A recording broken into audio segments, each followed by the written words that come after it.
So in this last video, I'm going to consider a couple of possible problems for James's view. So one thing we want to do when we're thinking about James and considering possible problems is be clear about the difference between, in James's term, skepticism and agnosticism. So the agnostic says, I don't know. The skeptical principle says, in certain situations, you must be agnostic. And James doesn't criticize the agnostic. He only criticizes the skeptic. He says at the very end of the paper, he says, we may wait if we will. That is, we may wait for evidence of God's existence and remain agnostic until we get it. I hope you do not think I'm denying that we may wait. But if we do so, we do so at our peril as much as if we believed. In either case, we act, taking our life in our hands. No one of us ought to issue vetoes to the other, nor should we bandy words of abuse. We ought, on the contrary, delicately and profoundly to respect one another's mental freedom. Then only shall we bring about the intellectual republic. Then only shall we have that spirit of inner tolerance without which all our outer tolerance is soulless, and which is empiricism's glory. Then only shall we live and let live in speculative as well as in practical things. So he says, I am completely open to being agnostic. What I'm not in agreement with is the requirement to be agnostic. So he thinks that that's true sort of intellectual and spiritual tolerance. Okay, so but what about some more perhaps robust problems for James? What about in science, right? In science, we normally withhold belief when we don't have sufficient evidence, and science is great. It's like it helps us discover amazing stuff about the world. It's one of the best things that humans do. So shouldn't we follow its principles and methods whenever we can? And if so, isn't the skeptic right that we should withhold evidence in, for example, the God situations? Well, James thinks that scientific uncertainty is not a genuine option situation. In particular, in general, he thinks that scientific uncertainty is trivial. Now, we have to remember what he means by trivial. It's that at the moment, nothing huge of value turns on having the belief in the moment or not, right? Like, you don't have the sort of true scientific theory right now. That's okay. You can wait. We can wait to find out. And in general, it's critical to the scientific method, in fact, that we can wait to find out. So when James says it's trivial, he's not criticizing science. He's saying, no, look, that's how science works. Science says we wait until we get the evidence. We don't rush it. But science says it's okay to wait, thereby saying it's not a momentous choice.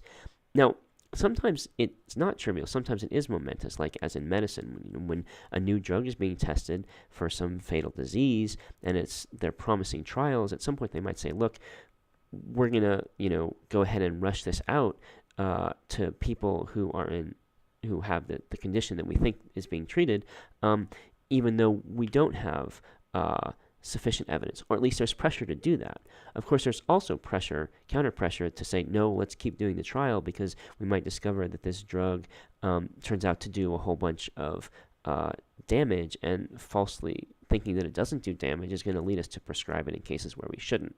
So even there's pressure on both sides, but that's not the typical situation in science. In the typical situation in science is we can wait, and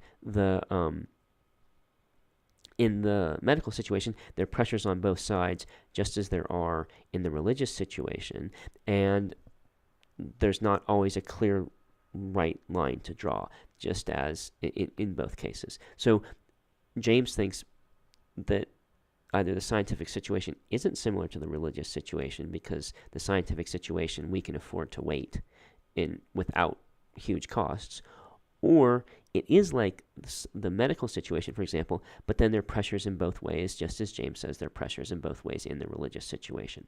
So James thinks that science doesn't provide a counter example of any sort, or doesn't tell us what we should be doing. Science does not support the skeptical principle in the religious agnostic situation, or in the religious sort of insufficient evidence situation. You might think, well, yeah, but sort of James is going to allow us to engage in a lot of wishful thinking, right? Someone wants to believe in God. That skews maybe their initial evaluation of the evidence, so they sort of don't take the problem of evil very seriously, don't think about it very hard, and they go for the design argument and don't think very hard about, say, problems with the design argument. Or maybe they don't go that far, but they kind of exaggerate how uncertain things are. So they say, well, I don't know about the problem of evil, and I'm just really unclear. I'm not unclear. The evidence is really unclear. Not because they've really evaluated the evidence, but because they want to believe in God. And then they go ahead and rely on James's argument to believe. They say, oh, well, now I've gotten myself into this uncertainty situation, and now James says when I'm in the uncertainty situation in these cases, I can sort of believe whatever is going to promote my values, so I'm going to go ahead and believe in God. And they've just sort of dodged the issue of actually evaluating the evidence. And James, I think, is going to say, well, yeah, that could happen. But there's also the opposite danger of missing out on valuable true beliefs by being too attached to uncertainty. So there's no absolutely safe position. It's true that if you sort of go along with James, you could take advantage of his argument. But if you don't go along with James, you're going to be cramped by the skeptical argument and there's the danger of being cramped by the skeptical argument and overvaluing avoidance of error. So I think James would say, yeah, that could happen, but there are analogous errors on the skeptical side as well. So still, there's a question of sort of how do we draw the line about sort of how much should when should our values come in, and when should the effects of what James is saying, look, the effects of having this belief can help to be a reason for having the belief. And so, well, at what point can the effects of having the belief be a reason for having the belief as opposed to the evidence? I mean, if I think, oh, well, this belief is going to make me happy, that's not a reason to hold the belief just because it makes me happy. But if the evidence is ambiguous, can I then say, oh, well, the evidence is ambiguous and the belief makes me happy, therefore it's okay? That feels like that's kind of cheating. I mean, the happiness is a benefit, I suppose, and that's it. Like in general, we think if you do something and it will make you happy, that's a good reason to do it. So, well, if you have this belief and that will make you happy, that's a reason to have the belief. But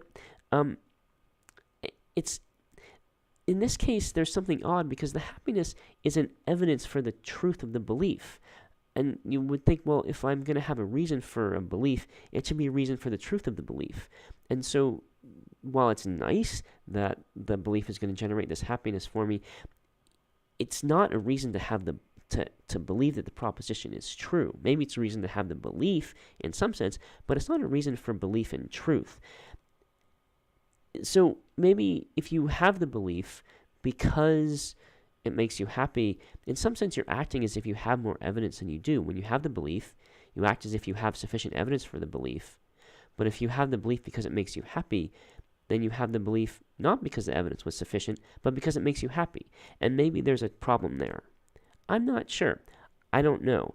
I think this is a sort of open and difficult question. So that's what I'm going to leave you with. I don't have an answer here, but I'm sort of trying to get towards one, which is, does it make sense to say, yeah, I'm on the one hand going to act as if I have sufficient evidence for the belief, and yet I know that I don't because I have the belief in part because of the effects it's going to have. How do I hold those together? I don't know. Sometimes when we're doing philosophy, we get to a point where we don't know, and then we have to, sort of say, okay, well, let's try to think about it more. So maybe you can think about it more.